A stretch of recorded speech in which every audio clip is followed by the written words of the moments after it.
Good wishes to all of you. Textbook in History for Class 12. Themes in Indian History Part 3. Theme 12. Colonial Sites, Urbanization, Planning and Architecture. Take a look at figure 12.1. Southeast view of Fort St. George, Madras by Thomas and William Daniel. Based on a drawing by Daniel published in Oriental Scenery 1798. European ships carrying cargo dot the horizon. Country boats can be seen in the foreground.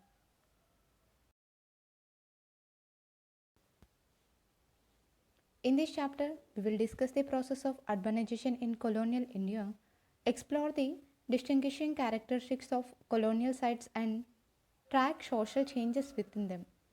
We will look closely at developments in three big cities: Madras, Chennai, Kolkata, and Bombay, Mumbai. All three were originally fishing and weaving villages. They became important centers of trade due to the economic activities of the English East India Company. Company agents settled in Madras in 1639 and in Kolkata in 1690. Bombay was given to the company in 1661 by the English king, who had got it as part of his wife's dowry from the King of Portugal. The company established trading and administrative offices in each of these settlements.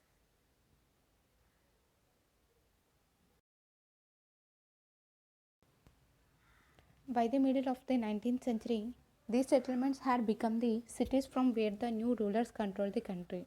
Institutions were set up to regulate economic activity and demonstrate the authority of the new rulers. Indians experienced political domination in new ways in these cities. The layout of Madras, Bombay, and Calcutta were quite different from older Indian towns, and the buildings that were built in these cities bore the marks of their colonial origin. What do buildings express and what can architecture convey? This is a question that students of history need to ask. Remember that architecture helps in giving ideas a shape in stone, brick, wood, or plaster. From the bungalow of the government officer, the palatial house of the rich merchant to the humble hut of the laborer, buildings reflect social relations and identities in many ways. Source 1. Escaping to the countryside. This is how the famous poet Mirza Ghalib described what the people of Delhi did when the British forces occupied the city in 1857, smiting the enemy and driving him before them the victors, that is, the British. Overran the city in all directions, all whom they found in the street, they cut down for 2 to 3 days every road in the city. From the Kashmiri gate to Chandni Chowk was a battlefield. Three gates, the Azmeri, the Turkoman, and the Delhi, were still held by the rebels. At the naked spectacle of this vengeful wrath and malevolent hatred, the color filled from men's faces, and a vast concourse of men and women took to participate flight through these three gates, seeking the little villages and shrines outside the city. They drew breath to wait until such time as might favor their return. Towns and cities in pre colonial times. Before we explore the growth of cities in the colonial period, let us look at urban centers during the centuries preceding British rule. What gave towns their character? Towns were often defined in oppositions to rural areas. They came to represent specific forms of economic activities and cultures. In the countryside, people subsisted by cultivating land, foraging in the forest, or rearing animals. Towns, by contrast, were peopled with artisans, traders, administrators, and rulers. Towns dominated over the rural population, thriving on the surplus and taxes derived from agriculture. Towns and cities were often fortified by walls which symbolized their separation from the countryside. However, the separation between town and country was fluid. Peasants traveled long distance on pilgrimage, passing through towns. They also flocked to towns during times of famine. Besides, there was a reverse flow of humans and goods from towns to villages. When towns were attacked, People often sought shelter in the countryside. Traders and peddlers took goods from the towns to sell in the villages, extending markets and creating new patterns of consumption.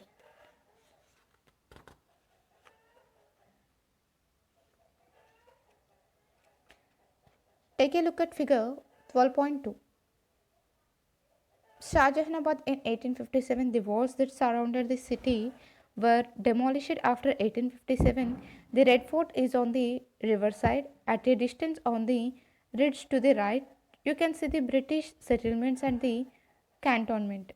During the 16th and 17th centuries, the towns built by the Mughals were famous for their concentration of a population, their monumental buildings, and their imperial grandeur and wealth.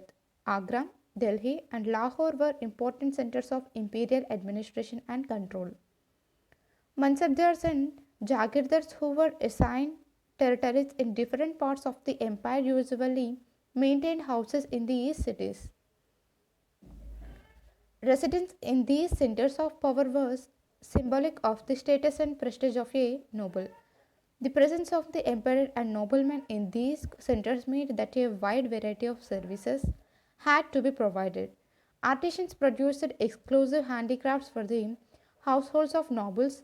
Grain from the countryside was brought into urban markets for the town dwellers and the army. The treasury was also located in the imperial capital, thus, the revenues of the kingdom flowed into the capital regularly. The emperor lived in a fortified palace, and the town was enclosed by a wall, with entry and exit being regulated by different gates. Within these towns were gardens, mosques, temples, tombs, colleges, bazaars, and caravanserais. caravanserais. The focus of the town was oriented towards the palace and the principal mosque. In the towns of South India, such as Madurai and Kanchipuram, the principal focus was the temple.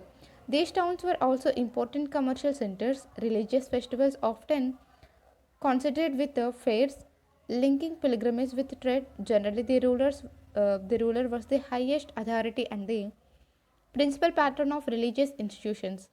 The relationship that he had with other groups and classes determined their place in society and in town. Take a look at figure 12.3, a view of the city of Goa from the river by J. Grech, 1812. Medieval towns were places where everybody was expected to know their position in the social order dominated by the ruling elite.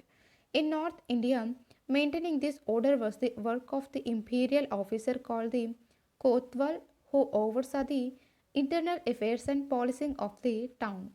The Kotwal of Delhi.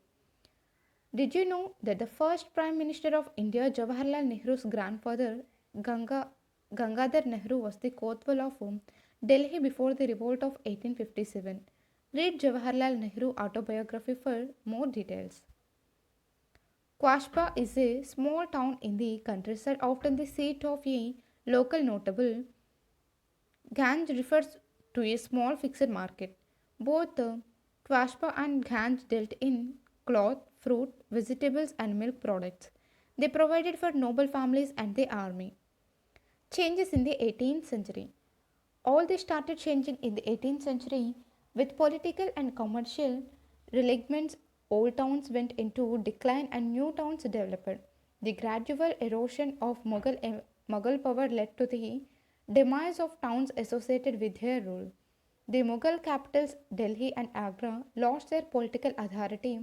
The growth of new regional powers was reflected in the increasing importance of regional capitals Lucknow, Hyderabad, Seringapatnam, Pune, present day Pune, Nagpur, Baroda, present day Vadodara, and Tanjore, present day Tanjavur. Traders, administrators, artisans, and other migrated from the old Mughal centers to these new capitals in search of work and patronage. Continuous warfare between the new kingdoms meant that missionaries too found ready employment here. Some local notables and Officials associated with Mughal rule in North India also used this opportunity to create new urban settlements such as the Quashba and Ganj. However, the effects of political decentralization were uneven. In some places, there was renewed economic activity. In other places, war, plunder, and political uncertainty led to economic decline. Changes in the networks of trade were reflected in the history of urban centers. The European commercial companies had set up base in different places early during the Mughal era. The Portuguese in Panaji in 1510, the Dutch in Masulipatam in 1605, the British in Madras in 1639, and the French in Pondicherry, present day Puducherry, in 1673. With the expansion of commercial activity, towns grew around these trading centers. By the end of the 18th century, the land based empires in Asia were replaced by the powerful sea based European empires. Forces of international trade, mercantilism, and capitalism now came to define the nature of society. From the mid 18th century, there was a new phase of change. Commercial centers such as Surat, Masulipatanam, and Dhaka, which had grown in the 17th century, declined when trade shifted to other places. As the British gradually acquired political control after the Battle of Plassey in 1757 and the trade of the English East India Company expanded, colonial port cities such as Madras, Calcutta, and Bombay rapidly emerged as the new economic capitals. They also became centers of colonial administration and political power. New buildings and institutions developed, and urban spaces were ordered in new ways. New occupations developed, and people flocked to these colonial cities. By about 1800, they were the biggest cities in India in terms of population. Names of cities: Madras, Bombay, and Calcutta were the anglicized names of villages where the British first set up trading posts. They are now known as Chennai, Mumbai, and Kolkata, respectively. Discuss which building, institution, or place is the principal focus of the town, city, or village in which you live. Explore its history, find out when it was built, who built it, why it was built, what functions it served, and whether these functions have changed. Finding out about colonial cities, colonial records, and urban history. Colonial rule was based on the production of enormous amounts of data. The British kept detailed records of their trading activities in order to regulate their commercial affairs. To keep track of life in the growing cities, they carried out regular surveys, gathered statistical data, and published various official reports. From the early years, the colonial government was keen on mapping. It felt that good maps were necessary to understand the landscape and know the topography. This knowledge would allow better control over the region. When towns began to grow, maps were prepared not only to plan the development of these towns but also to develop commerce and consolidate power. The town maps give information regarding the location of hills, rivers, and vegetation, all important for planning structures for defense purpose. They also show the location of guards, density and quality of houses, and alignment of roads. Use it to gauge commercial possibilities and plan strategies of taxation. From the late 19th century, the British tried to raise money for administering towns through the systematic annual collection of municipal taxes. To avoid conflict, they handed over some responsibilities to elected Indian representatives. Institutions like the municipal corporation, with some popular representations, were meant to administer essential services such as water supply, sewerage, road building, and public health. The activities of municipal corporations in turn generated a whole new set of records maintained in municipal record rooms. Take a look at figure 12.4. An old map of Bombay, the encircled area marked Castle Hope Castle was part of the fortified settlement. The dotted areas show the seven islands that were gradually joined through projects of reclamation. The growth of cities was monitored through regular head counts. By the mid 19th century, several local censuses had been carried out in different regions. The first All India census was attempted in 1872. Thereafter, from 1881, decennial conducted every 10 years, censuses became a regular feature. This collection of data is an invaluable source for studying urbanization in India. When we look at these reports, it appears that we have hard data to measure historical change. The endless pages of tables on disease and death, or the enumeration of people according their age, sex, caste, and occupation provide a vast mass of figures that creates an illusion of concreteness. Historians have, however, found that the figures can be misleading. Before we use these figures, we need to understand who collected the data and why and how they were gathered. We also need to know what was measured and what was not. The census operation, for instance, was a means by which social data were converted into convenient statistics about the population. But this process was riddled with ambiguity. The census commissioners devised categories for classifying different sections of the population. This classification was often arbitrary and failed to capture the fluid and overlapping identities of people. How was a person who was both an artisan and a trader to be classified? How was a person who cultivated his land and carted produce to the town to be enumerated? Was he a cultivator or a trader? Often people themselves refused to cooperate or gave evasive answers to the census officials. For a long for a long while they were suspicious of census operations and believed that inquiries were being conducted to impose new taxes. Upper caste people were also unwilling to give any information regarding the women of their household. Women were supposed to remain secluded within the interior of the household and not subjected to public gaze or public inquiry. Census officials also found that people were claiming identities that they associated with a higher status. For instance, there were people in towns who were hawkers and went selling small articles during some seasons, while in other seasons they earned their livelihood through manual labor. Such people often told the census enumerators that they were traders, not laborers, for they regarded trade as a more respectable activity. Similarly, the figures of mortality and disease were difficult to collect, for all deaths, all deaths were not registered, and illness was not always reported nor treated by licensed doctors. How then could cases of illness or death be accurately calculated?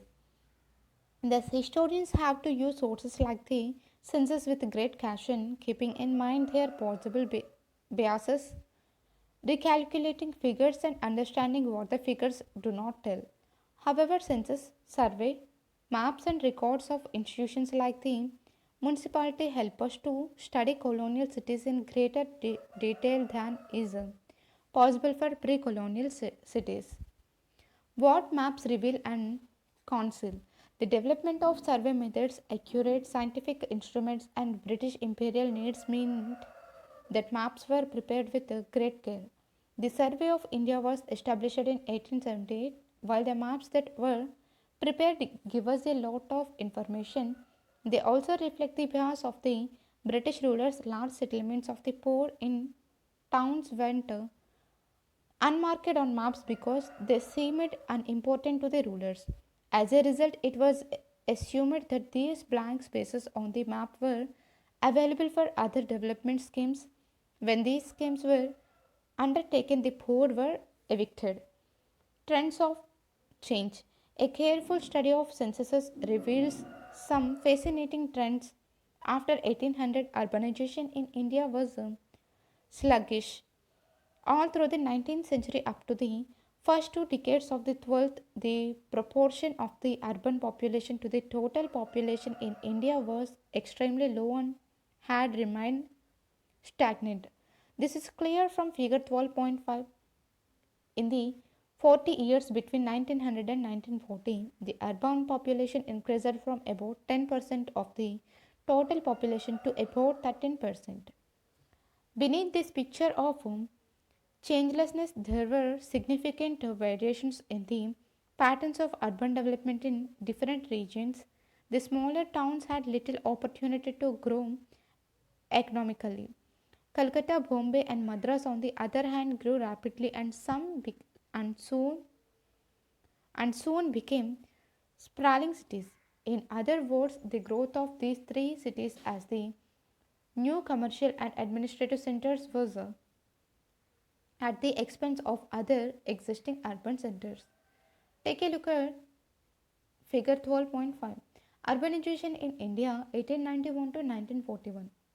Year percentage of urban population to total population. 1891 9.4, 1901 10.0, 1911 9.4, 1921 10.2, 1931 11.1, 1941 12.8. Discuss. Study either some statistical data or maps of a city. Check who collected the data and why they were collected. What are the possible biases in such collections? What kind of information is excluded for the maps? Find out why they were drawn and whether they are equally detailed for all parts of the city. Take a look at figure 12.6, the Bora Bazaar in the Fort area Bombay, 1885. As Bombay grew, even the fort area became congested. Traders, shopkeepers, and service groups flowed into the area. Numerous bazaars were established and lofty structures came up. Worried by the congestion, the British made several attempts to push Indians out of the northern part of the fort where the local communities had settled. The introduction of railways in 1853 meant a change in the fortunes of towns. Economic activity gradually shifted away from traditional towns which were located along old roads and rivers. Every railway station became a collection depot for raw materials and a distribution point for imported goods. For instance, Mirzapur on the Ganges, which is specialized in collection cotton and cotton goods from the Deccan, declined when a railway link was made to Bombay. See Chapter 10, Figure 10.18 and 10.19. With the expansion of the railway network, railway workshops and railway colonies were established. Railway towns like Jamalpur, Walter, and Bareilly developed. Take a look at figure 12.7, the old Fort Ghat in Calcutta. Engraving by Thomas and William Daniel, 1787, the old fort was on the waterfront. The company's goods were received here. The ghat continued to be used for bathing purposes by the local people. What were the new towns like? Ports, forts, and centers for services. By the 18th century, Madras, Calcutta, and Bombay had become important ports. The settlements that came up here were convenient points for collecting goods. The English East India Company built its factories, that is, mercantile offices, therein because of competition among the European companies, fortified these settlements for protection. In Madras, Fort St. George, in Calcutta, Fort William, and In Bombay, the fort marked out the areas of British settlement. India merchants, artisans, and other workers who had economic dealings with European merchants lived outside these forts in settlements of their own. Thus, from the beginning, there were separate quarters for Europeans and Indians, which came to be labeled in contemporary writings as the White Town and Black Town, respectively. Once the British captured political power, these racial distinctions became sharper. From the mid 19th century, the expanding network of railway linked these cities to the rest of the country. As a result, the hinterland, the countryside from where raw materials and labor were drawn, became more closely linked to these port cities. Since raw materials was transported to these cities for export and there were plentiful cheap labor available, it was convenient to set up modern factories there. After the 1850s, cotton mills were set up by Indian merchants and entrepreneurs in Bombay, and European owned jute mills were established on the outskirts of Calcutta. This was the beginning of modern industrial development in India. Although Calcutta, Bombay, and Madras supplied raw materials for industry in England and had emerged because of modern economic forces like capitalism, their economies were not primarily based on factory production. The majority of the working population in these cities belonged to what economists classify as the tertiary sector. There were only two proper industrial cities, Kanpur, specializing in leather, woolen and cotton textiles, and Jamshedpur, specializing in steel. India never became a modern industrialized country since discriminatory colonial policies limited the levels of industrial development. Calcutta, Bombay, and Madras grew into large cities, but this did not signify a dramatic economic growth for colonial India as a whole. Ionic was one of the three orders organizational systems of ancient Greek architecture, the other two being Doric and Corinthian. One feature that distinguished each order was the style of the capital at the head of the columns. These forms were readapted in the Renaissance and neoclassical forms of architecture. Doric capital, Ionic capital, Corinthian capital. Take a look at figure 12.8, the old courthouse and writers' building engraving by Thomas and William Daniel. 1786, the courthouse on the right with an open arcaded veranda and Ionic columns was pulled down in 1792. Next to it is the writers' building where the East India Company servants in India known as writers, stayed on arrival in the country. Later, this building became a government office. A new urban milieu.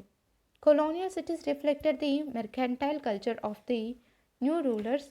Political power and patronage shifted from Indian rulers to the merchants of the East India Company. Indians who worked as interpreters, middlemen, traders, and suppliers of goods also had an important place in these new cities. Economic activity near the river or the sea led to the development of docks and guards. Along the shore were godowns, mercantile offices, insurance agencies for shipping, transport depots, banking establishment. Further inland were the chief administrative offices of the company. The writers' building in Calcutta was one such office. Around the periphery of the fort, European merchants and agents built palatial houses in European styles. Some built garden houses in the suburbs, racially exclusive clubs, race courses, and theatres were also built for the ruling elite. Take a look at figure 12.9, the new buildings at Chaurangi Chaurangi, engraving by Thomas and William Daniel, 1787. Along the eastern side of the maiden private house of the British began coming up in the late 18th century.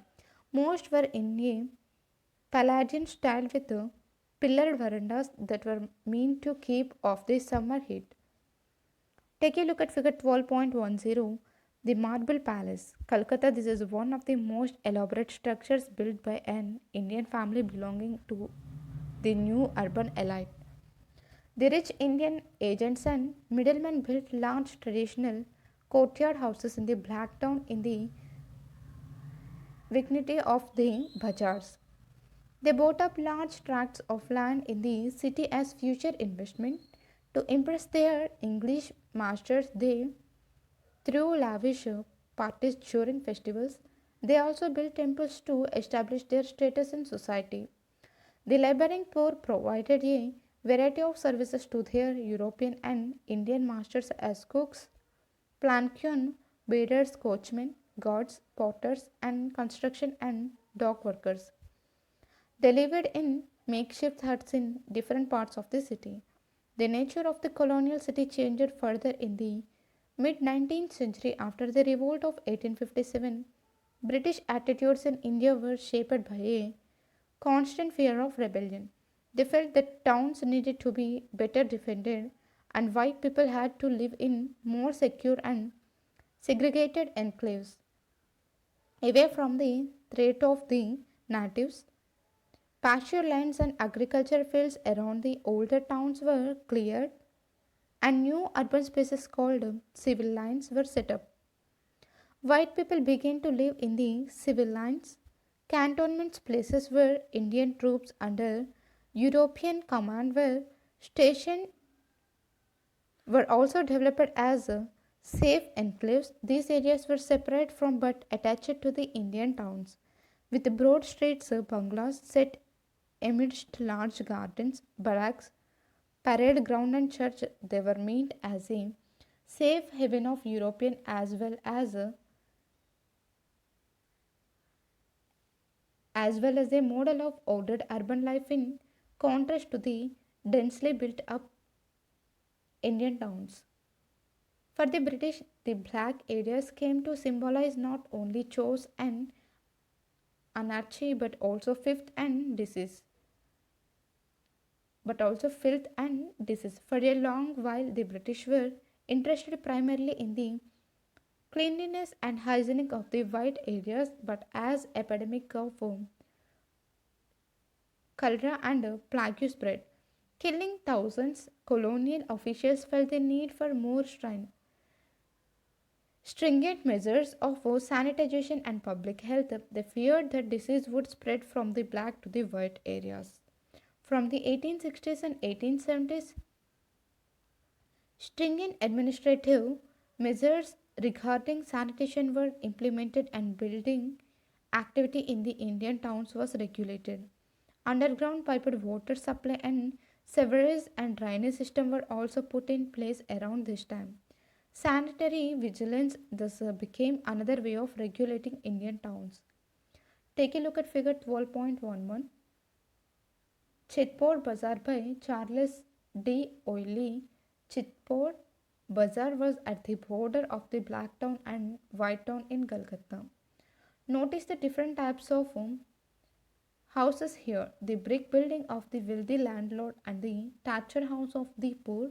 The temple in the picture referred to by the British as the Black Pagoda was built by a landlord Govindarama Mittar, who lived here. Shaped by the language of race, even names were often colored with blackness. Take a look at figures 12.8, 12.9, 12.11. Notice the variety of activities on the streets.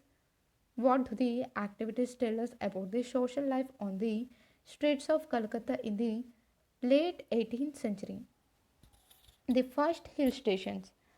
As in the case of cantonments, hill stations were a distinctive feature of colonial urban development. The founding and settling of hill stations was entirely connected with the needs of the British Army.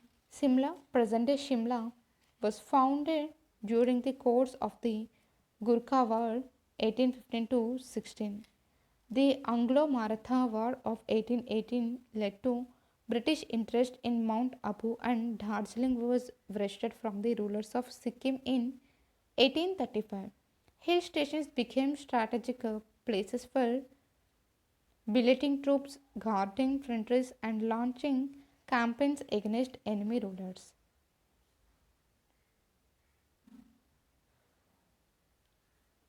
Take a look at figure 12.12. A typical colonial house in Simla, an early 20th century photography. Most probably it was the residence of Sir John Marshall.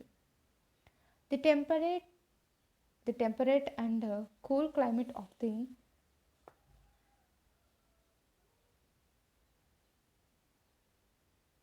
temperate and cool climate of the Indian hills was seen as an advantage, particularly since the British associated hot weather with epidemics. Cholera and malaria were particularly feared, and attempts were made to protect the army from these diseases. The overwhelming presence of the army made these stations a new kingdom of cantonment in the hills. These hill stations were also developed as sanitarium, that is, places where soldiers could be sent for rest and recovery from illnesses. Because the hill station approximated the cold climate of Europe, they became an attractive destination for the new rulers. It became a practice destination for the new rulers. It became a practice for viceroys to move to hill stations during the summer months. In 1864, the viceroy John Lawrence officially moved his council to Simla, setting seal to the practice of shifting capitals during the hot season. Simla also became the official residence of the commander in chief of the Indian Army. In the hill stations, the British and other Europeans sought to recreate settlements that were reminiscent of home. The buildings were deliberately built in the European style. Individual houses followed the pattern of thatched villas and cottages set amidst gardens. The Anglican Church and educational institutions represented British ideals. Even recreation activities came to be shaped by British culture traditions. British cultural traditions. The social the social calls, teas, picnics, fetes, races, and visits to the theatre became common among colonial officials in the hill stations.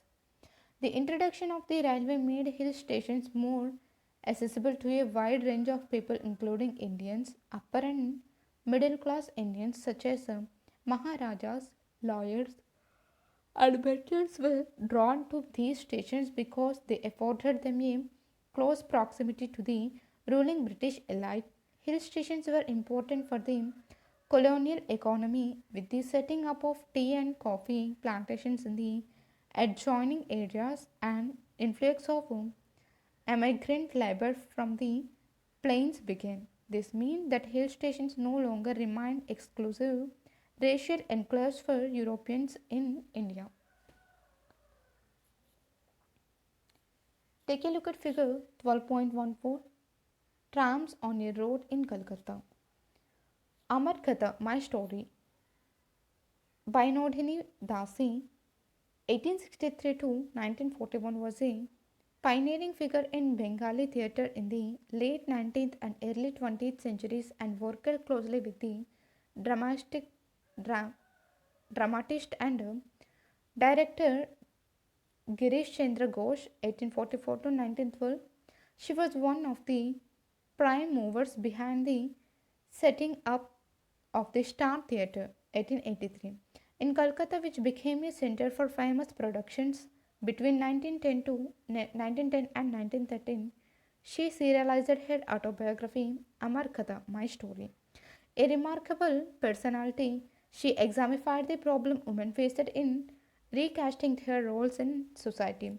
She was a professional in the city, working in multiple spheres as an actress, institution builder, and author, but the patriarchal society of the time scorned her assertive public presence. Social life in the new cities. For the Indian population, the new cities were bewildering places where life seemed always in a flux.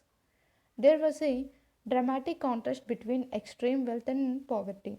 New transport facilities such as horse drawn carriages and subsequently trams and buses meant that people could live at a distance from the city center. Over time, there was a gradual separation of the place of work from the place of residence. Traveling from home to office or the factory was a completely new kind of experience.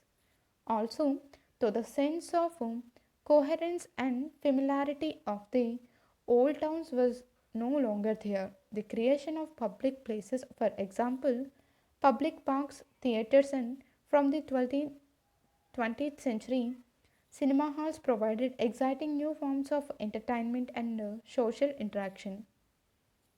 Within the cities, new social groups were formed, and the old identities of peoples were no longer important. All classes of people were migrating to the big cities. There was an increasing demand for clerks, teachers, lawyers, doctors, engineers, and accountants. As a result, the middle classes increased. They had access to new educational institutions such as schools, colleges, and libraries. As educated people, they could put forward their opinions on society and government in newspapers, journals, and public meetings. A new public sphere of debate and discussion emerged. Social customs, norms, and practices came to be questioned. Social changes did not happen with ease. Cities, for instance, offer new opportunities for women. Middle class women sought to themselves express themselves through the medium of journals, autobiographies, and books. But many people resented these attempts to change traditional patricial norms.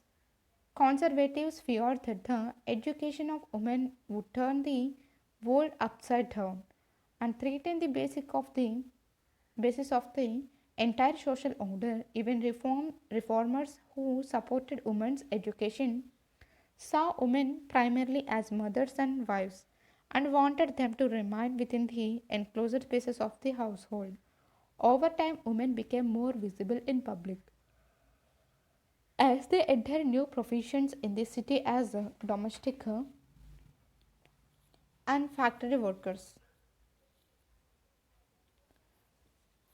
teachers, and theatre and film actresses. But for a long time, women who moved out of the household into public spaces remained the objects of social censure. Another new class within the cities was the laboring poor or the working class. Paupers from rural areas flocked to the cities in the hope of employment. Some saw cities as places of opportunity, others were attracted by the allure of the different way of life, by the desire to see things they had never seen before.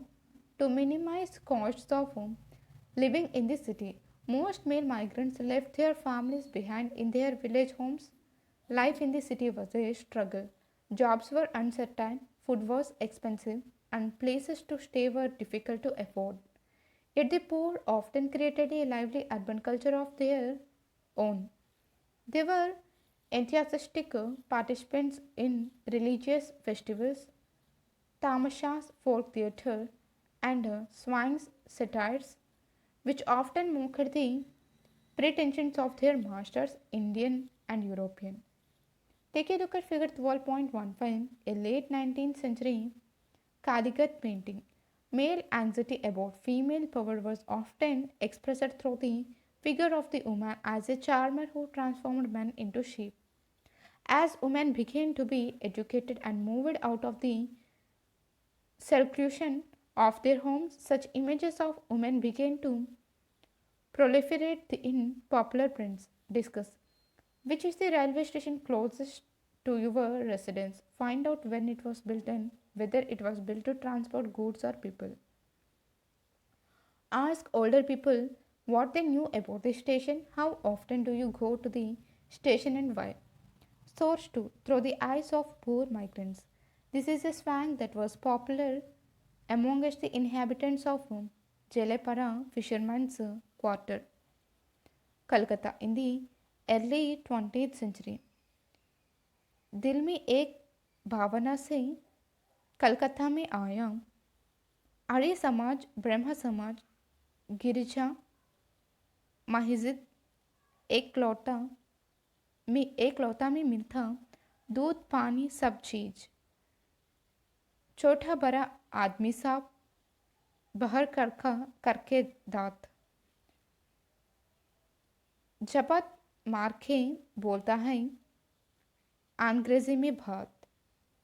With anticipation in my heart, I came to Calcutta, and what entertains things I could see here. The Arya Samaj, Brahma Samaj, church and mosque. In one vessel, you get everything milk, water, and all. All men, big and small, shows their teeth, and with him, flourish they speak in English. Segregation, town planning, and architecture. Madras, Calcutta, and Bombay. Madras, Calcutta, and Bombay gradually developed into the biggest cities of colonial India. We had been examining some of the distinctive features of these cities in the preceding sections. Now we will look in detail at one characteristic of each city. Settlement and segregation in Madras. The company had first set up its trading activities in the well established port of Surat on the west coast. Subsequently, the search for textiles brought British merchants to the east coast. In 1639, they constructed a trading post in Madras Patnam. This settlement was locally known as Chennapattanam. The company had purchased the right of settlement from the local Telugu lords to Nayakas of Kalahasti, who were eager to support trading activity in the region.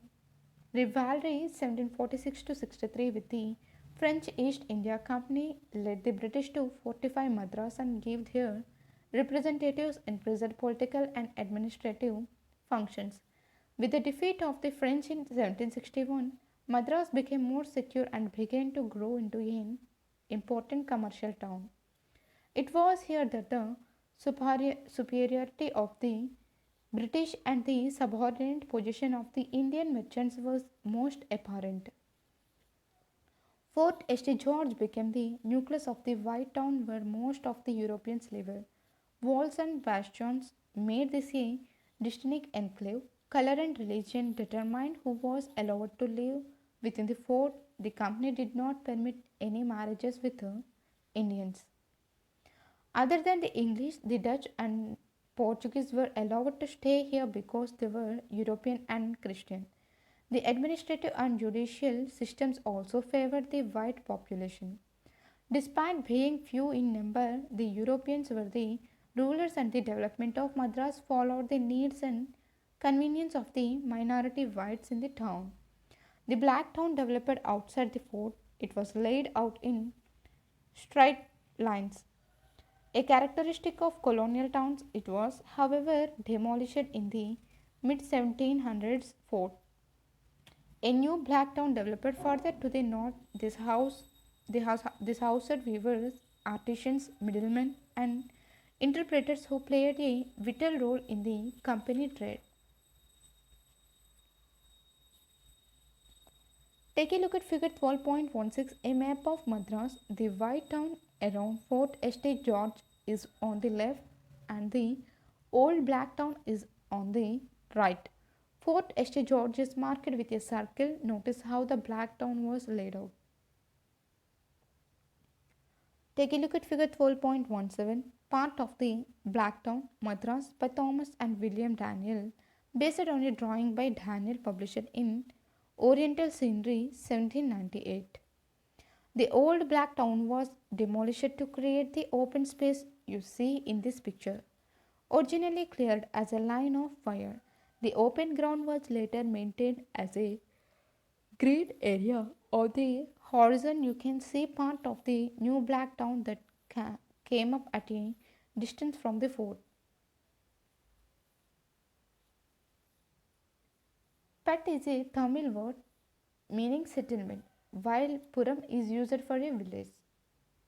Take a look at figure 12.18, a garden house on Punamali Road. The new black town resembled traditional Indian towns with the living quarters built around its own temple and bazaar. On the narrow lanes that crossed the township, there were distinct caste specific neighborhoods. Chintradipet was an area meant for weavers. Washer, Washermanpet was a colony of dyers and bleachers of cloth. Royapuram was a settlement for Christian boatmen who worked for the company. Madras developed by incorporating innumerable surroundings villages and by creating opportunities and spaces for a variety of communities. Several different communities came and settled in Madras, performing a range of economic functions. The Dabashis were Indians who could speak two languages, the local language and English. They worked as agents and merchants acting as intermediaries between Indian society and the British. They used their privileged position in government to acquire wealth. Their powerful position in society was established by their charitable works and patronage of temples in the Black Town. Entirely jobs with the company were monopolized by the villagers, a rural caste who took advantage of the new opportunities provided by British rule. With the spread of English education in the 19th century, Brahmins started competing for similar positions in the administration. Telugu Komatis were a powerful commercial group that controlled the grain trade in the city. Gujarati bankers had also been present since the 18th century. Parayards and vineyards formed the laboring pool. The Nawab of Arcot settled in nearly Triplicane, which became the nucleus of a substantial Muslim settlement. Mylapore and Triplicane were earlier Hindu religious centers that supported a large group of Brahmins. Saint Thome, with its cathedral, was the center for Roman Catholics. All these settlements became part of Madras city. Thus, the incorporation of many villages made Madras a city of wide expanse and low density. This was noticed by European travelers and commented on by officials. As the British consolidated their power, resident Europeans began to move out of the fort. Houses first started coming up along the two main arteries, Mount Road and Poonamale Road, leading from the fort to the cantonment. Wealthy Indians too started to live like the English. As a result, many new suburbs were created from existing villages around the core of Madras. This was of course possible because the wealthy could afford transport. The poor settled in villages that were closer to their place of work. The gradual urbanization of Madras meant that the areas between these villages were brought within the city. As a result, Madras had a semi rural air about it. A rural city. Read this excerpt on Madras from the Imperial Gazette 1908. The better European residents are built in the midst of compounds which almost attain the dignity of parks, and rice fields frequently wind in and out between these in almost rural fashion. Even in the most thicky people native quarters such as Blacktown and Triplicane, there is little of the crowding found in many other towns. Statements and reports often express the ideas of the reporter. What kind of an urban space is the reporter celebrating in the statement, and what kind is he demeaning.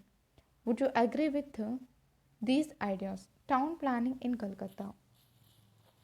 Modern town planning began in the colonial cities. This required preparation of a layout of the entire urban space and regulation of urban land use.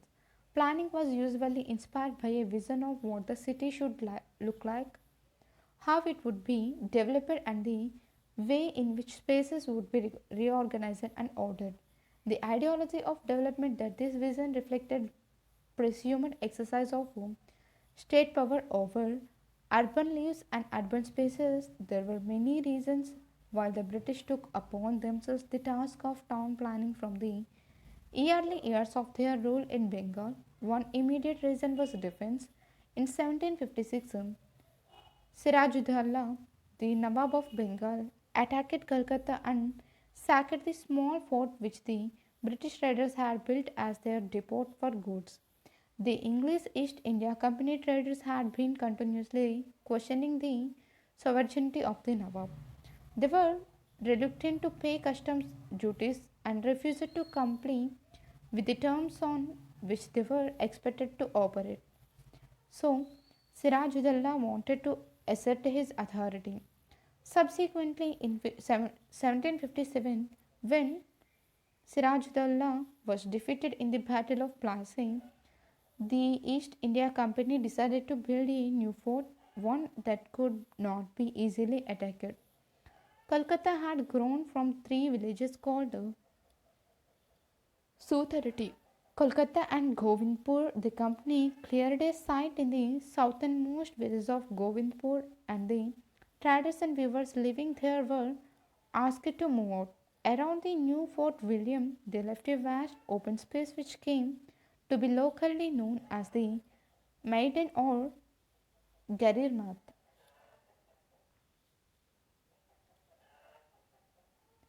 This was done so that there would be no obstructions to a straight line of fire from the fort against an advising enemy army. Once the British became more confident about their permanent presence in Calcutta, they started moving out of the fort and building residences along the periphery of the Maidan. That, that was how the English settlement in Calcutta gradually started taking shape. The vast open space around the fort, which still exists, became a landmark, Calcutta's first significant town planning measures.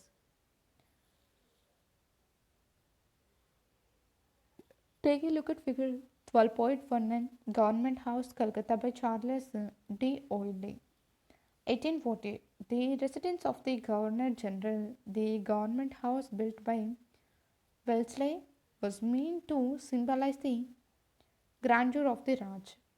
The lines of fire.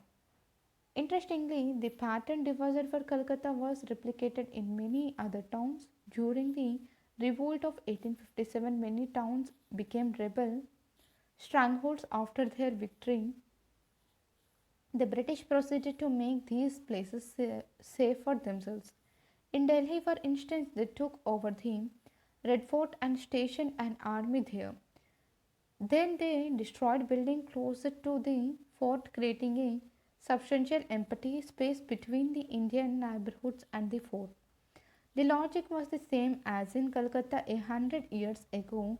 A direct line of fire was considered essential just in case the town rose up against Firangiraj once again. The history of town planning in Calcutta, of course, did not end with the building of Fort William and the Maiden. In 1798, Lord Wellesley became the Governor General. He built a massive palace, Government House, for himself in Calcutta, a building that was expected to convey the authority of the British. He became concerned about the condition of the Indian part of the city, the crowding, the excessive vegetation, the dirty tanks, the smells, and poor drainage. These conditions worried the British because they believed at the time that poisonous gases were from marshlands and pools of stagnant water were the cause of most diseases. The tropical climate itself was seen as unhealthy and enervating. Creating open places in the city was one way of making the city healthier. Wellesley wrote a minute and administrative order in 1803 on the need for town planning and set up various committees for the purpose. Many bazaars, guards, burial grounds, and territories were cleared or removed. From then on, the notion of public health became an idea that was proclaimed in projects of town clearance and town planning. Take a look at figure 12.20, a bazaar leading to Chitpur Road in Calcutta. For local communities in the towns, the bazaars was a place of both commercial and social exchange. Europeans were fascinated by the bazaar but also saw it as an overcrowded and dirty place. Source 4 for the regulation of nuisance of every description. By the early 19th century, the British felt that permanent and public rules had to be formulated for regulating all aspects of social life, even the construction of private buildings and public roads ought to conform to standardized, standardized rules that were clearly codified. In his Minute on Calcutta 1803, Wellesley wrote, "It is a primary duty of government to provide for the health, safety, and convenience of the inhabitants of this great town by establishing a comprehensive system for the improvement of roads, streets, public drains, and water courses, and by fixing permanent rules for the construction and distribution of the houses and public edifice, and for the regulation of nuisance of every description." After Wesley's departure, the work of town planning was carried on by the Lottery Committee 1817 with the help of the government. The Lottery Committee was so named because funds for town improvement were raised through public lotteries. In other words, in the early decades of the 19th century, raising funds for the city was still thought to be the responsibility of public minded citizens and not exclusively that of the government. The Lottery Committee commissioned a new map of the city so as to get a comprehensive picture of Calcutta. Among the committee's major activities was road building in the Indian part of the city and clearing the river bank of enron- encroachments in its drive to make the Indian areas of Calcutta cleaner. The committee removed many huts and displaced the laboring poor, who were now pushed to the outskirts of Calcutta. The threat of epidemics gave a further impetus to town planning in the next few decades. Cholera started spreading from 1817 and in 1896 plague made its appearance. The cause of this disease had not yet been established firmly by medical science. The government proceeded on the basis of the accepted theory of the time that there was a direct correlation between living conditions and the spread of disease.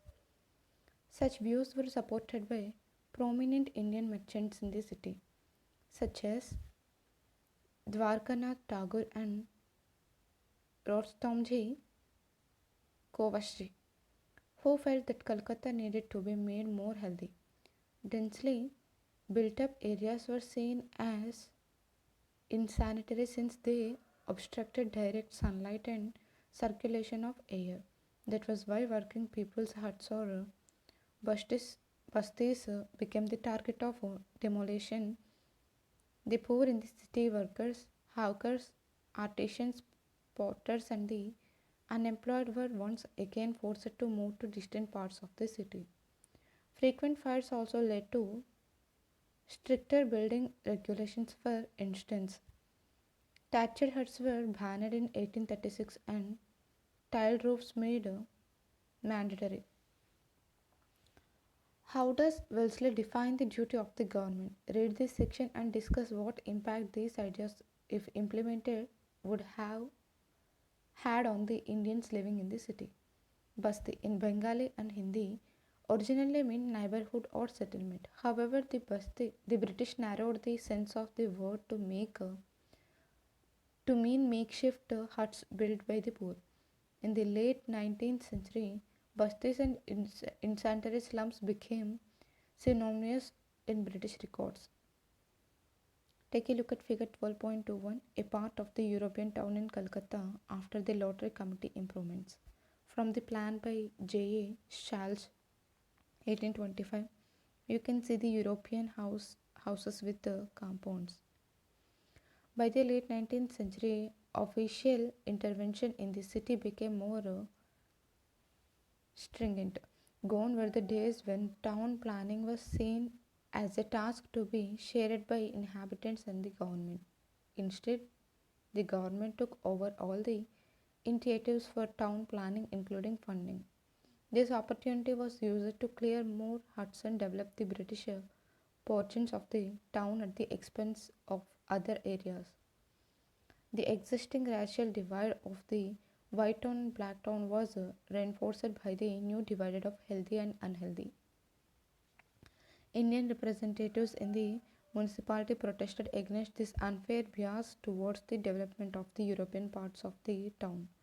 Public protests against these government policies strengthened the feeling of colonialism and nationalism among Indians. Take a look at figure 12.22, a basti in Calcutta. With the growth of their empire, the British became increasingly inclined to make cities like Calcutta, Bombay, and Madras into impressive imperial capitals. It was as if the grandeur of the cities had to reflect the authority of imperial power. Town planning had to represent everything that the British claimed to stand for: rational ordering, meticulous execution, and Western aesthetic ideals. The cities had to be cleaned and ordered, planned and beautiful. Architecture in Bombay. If one way of realizing this imperial vision was through town planning, the other was through embellishing cities with monumental buildings. Buildings in cities could include forts, government offices, educational institutions, religious structures, commemorative towers, commercial depots, or even docks and bridges. Although primarily serving functional needs like defense, administration, and commerce, these were rarely simple structures. They were often meant to represent ideas such as imperial power, nationalism, and religious glory. Let us see how this is exemplified in the case of Bombay. Bombay was entirely seven islands. As the pollution grew, the islands were joined to create more space and they gradually fused into one big city. Bombay was the commercial capital of colonial India. As the premier port on the western coast, it was the center of international trade.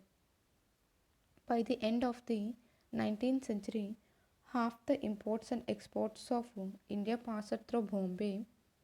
One important item of this trade was opium that the East India Company exported to China. India merchants and middlemen supplied and participated in this trade and they helped integrate Bombay's economy directly to Malwa. Rajasthan and Sindh where opium was grown. This collaboration with the company was profitable and led to the growth of an Indian capitalist class. Bombay's capitalists came from diverse communities, diverse communities such as Parsi, Marwari, Konkani Muslim, Gujarati Baniya, Bohra, Jew and Armenian. As you have read chapter 10, when the American Civil War started in 1861, cotton from the American South stopped coming into the international market. This led to an upsurge of demand for Indian cotton grown primarily in the Deccan. Once again, Indian merchants and middlemen found an opportunity for earning huge profits. In 1869, the Suez Canal was opened, and this further strengthened Bombay's links with the world economy. The Bombay government and Indian merchants used this opportunity to declare Bombay as prima in India's, a Latin phrase meaning the most important city of India. By the late 19th century, Indian merchants in Bombay were investing their wealth in new ventures such as cotton mills. They also patronized building activity in the city. As Bombay's economy grew from the mid 19th century, there was a need to expand railways and shipping the developer the administrative structure. Many new buildings were constructed at this time. These buildings reflected the culture and confidence of the rulers. The architectural style was usually European. This importation of European styles reflected the imperial version in several ways. First, it expressed the British desire to create a familiar landscape in an alien country and thus to feel at home in the colony. Second, the British felt that European styles would best symbolize their superiority, authority, and power. Third, they thought that buildings that looked between the that looked European would mark out the difference and distance between the colonial masters and their Indian subjects. Take a look at figure 12.23, a bungalow in Bombay in 19th century. Initially, these buildings were at odds with the traditional Indian buildings. Gradually, Indians too got used to European architecture and made it their own. The British in turn adapted some Indian styles to suit their needs. One example is the bungalow, which was used by government officers in Bombay and all over India. The name bungalow was derived from bangla, a traditional thatched Bengali hut. The colonial bungalow was set on extensive grounds which ensured privacy and marked a distance from the Indian world around. The traditional pitched roof and surrounding veranda kept the bungalow cool in the summer months. The compound had separate quarters for him, retinue of domestic servants.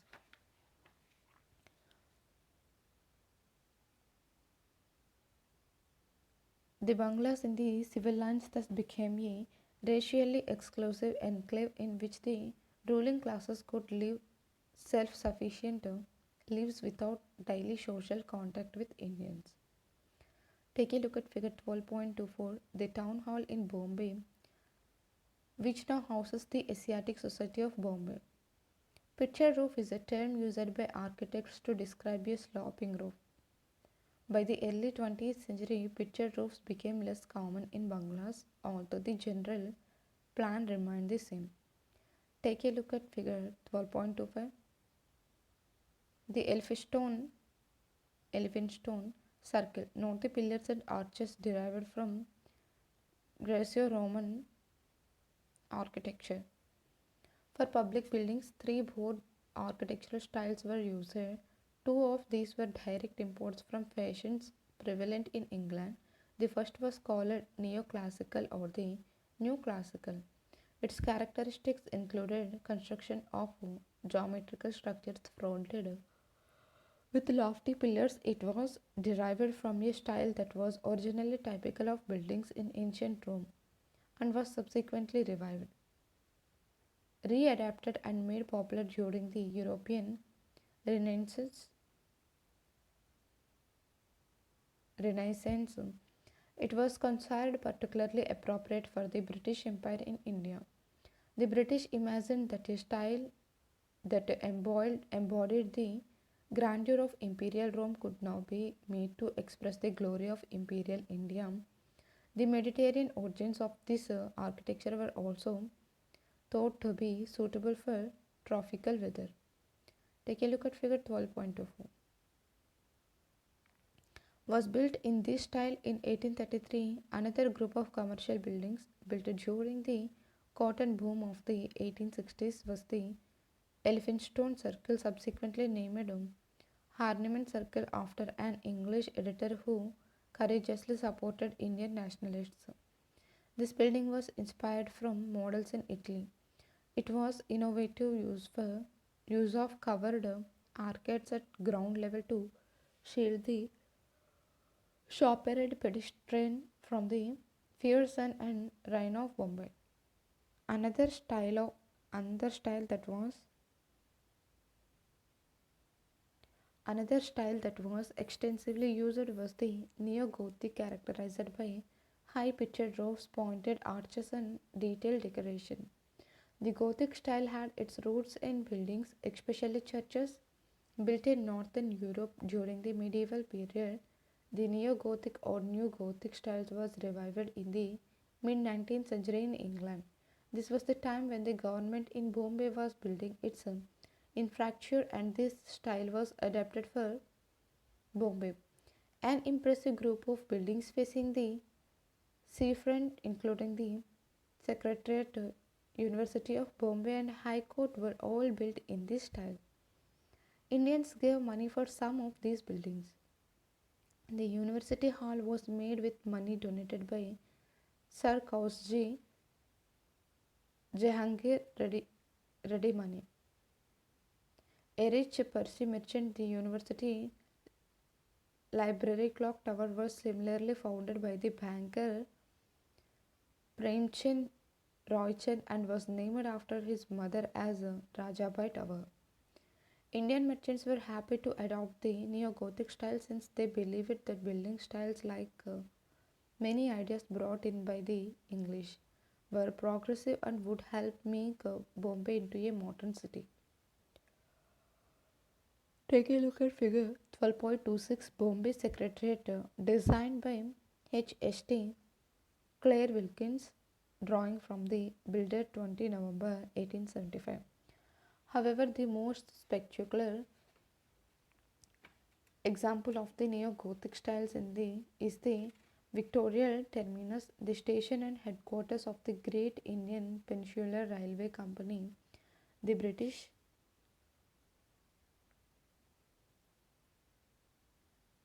invested a lot in the design and construction of railway stations in cities, since they were proud of having successfully built an all India railway network. As a group, these buildings dominated the central Bombay skyline, and their uniform neo-Gothic style gave a distinctive character to the city. Take a look at figure 12.27, Victoria Terminus Railway Station, designed by F.W. Stevens. Take a look at figure 12.28, Madras Law Courts. While Bombay remained the main center of Gothic revival, Indo-Saracenian flourished in Madras. The design of the law courts combined Pathan elements with Gothic ones. Towards the beginning of the 20th century, a new hybrid architecture style developed which combined the Indian with the European. This was called Indo-Saracenic. Indo was shorthand for Hindu, and Saracen was the term Europeans used to designate Muslim. The inspiration for this style was medieval buildings in India with their domes, chhatris, jalis, arches. By integrating Indian and European styles in public architecture, the British wanted to prove that they were legitimate rulers of India. The Gateway of India, built in the traditional Gujarati style to welcome King George V and Queen Mary to India in 1911, is the most famous example of this style. The industrialist Jamsetji Tata built the Taj Mahal Hotel in a similar style. Besides being a symbol of Indian enterprise, this building became a challenge to the racially exclusive clubs and hotels maintained by the British. In the more Indian localities of Bombay, traditional styles of decoration and building predominated. The lack of space in the city and crowding led to a type of building unique to Bombay, the Chawla, the multi-storied single-room apartments with long open corridors built around a courtyard. Such buildings, which housed many families sharing common spaces, helped in the growth of neighborhood identity and solidarity. What buildings and architectural styles tell us? Architecture reflects the aesthetic ideals prevalent at a time and variations within those ideals, but as we have seen, buildings also express the vision of those who build them. Rulers everywhere seek to express their power through buildings. So, by looking at the architecture of a particular time, we can understand how power was conceived of and how it was expressed through structures and their attributes. Bricks and stones, pillars and arches, soaring domes, or vaulted roofs. Take a look at figure 12.29. The Municipal Corporation Building Bombay, designed by F.W. Stevens in 1888.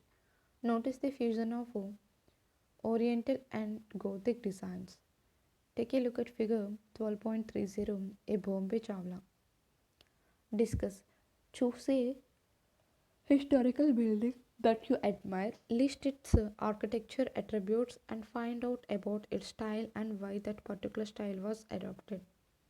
Architectural styles do not only reflect the prevalent tastes, they mold tastes, popularize styles, and shape the contours of culture. As we have seen, many Indians came to regard European styles of architecture as symbols of modernity and civilization and began adopting these styles, but not all Indians thought alike. Many rejected European ideals and tried to retain indigenous styles. Others accepted certain elements from the West that they saw as a modern and combined these with elements drawn from local traditions. From the late 19th century, we see efforts to define regional and national tastes that were different from the colonial ideal. Styles thus changed and developed through wider processes of cultural conflict. By looking at architecture, therefore, we can also understand the variety of forms in which cultural conflicts unfolded and political conflicts between the imperial and the national. The national and the regional local were played out. Timeline 1500 to 1700 European trading companies established bases in India, the Portuguese in Panaji in 1510, the Dutch in Masulipatanam 1605, the British in Madras in 1639, in Bombay in 1661, and in Calcutta in 1690. The French in Pondicherry in 1673. 1757. Decisive victory of the British in the Battle of Plassey, the British became rulers of Bengal. 1773. Supreme Court set up in Calcutta by the East India Company. 1784. Asiatic Society founded by Sir William Jones. 1793. Cornwallis Code enacted. 1803. Lord Wellesley's Minitown Calcutta Town Improvement. 1818. British takeover of the Deccan. Bombay becomes the capital of the new province. 1853. Railway from Bombay to Thane. 1857. First spinning and weaving mill in Bombay. 1857. Universities in Bombay, Madras and Calcutta. 1870s. Beginning of elected representatives in municipalities. 1881. Madras Harbour completed.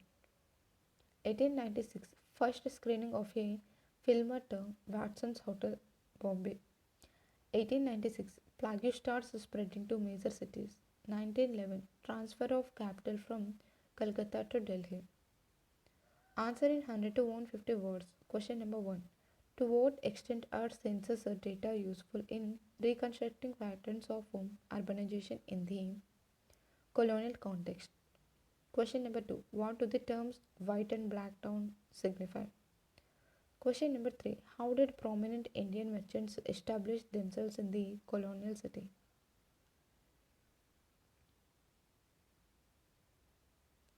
Question number 4. Examine how concerns of defense and health gave shape to Calcutta. Question number 5. What are the different colonial architectural styles which can be seen in Bombay city? Question, write a short essay 250 to 300 words on the following. Question number 6. How were urban centers transformed during the 18th century? Question number 7. What were the new kinds of public places that emerged in the colonial city? What functions did they serve? Question number 8. What were the concepts that influenced town planning in the 19th century? Question number 9. To what extent were social relations transformed in the new cities? Map work. Question number 10. On an outline map of India, trace the major rivers and hill ranges. Plot tends this mentioned in the chapter, including Bombay, Calcutta, and Madras, and prepare a brief note on why the importance of any two cities that you have marked, one colonial and one pre colonial, changed in the 19th century.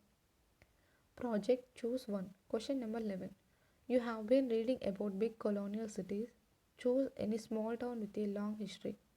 It could be a temple town, market town, administrative center, a pilgrimage center, or a combination of these. Find out how the town was established, when it developed, and how its history changed during modern times. Question number 12. Choose 5 different types of buildings in your town or village.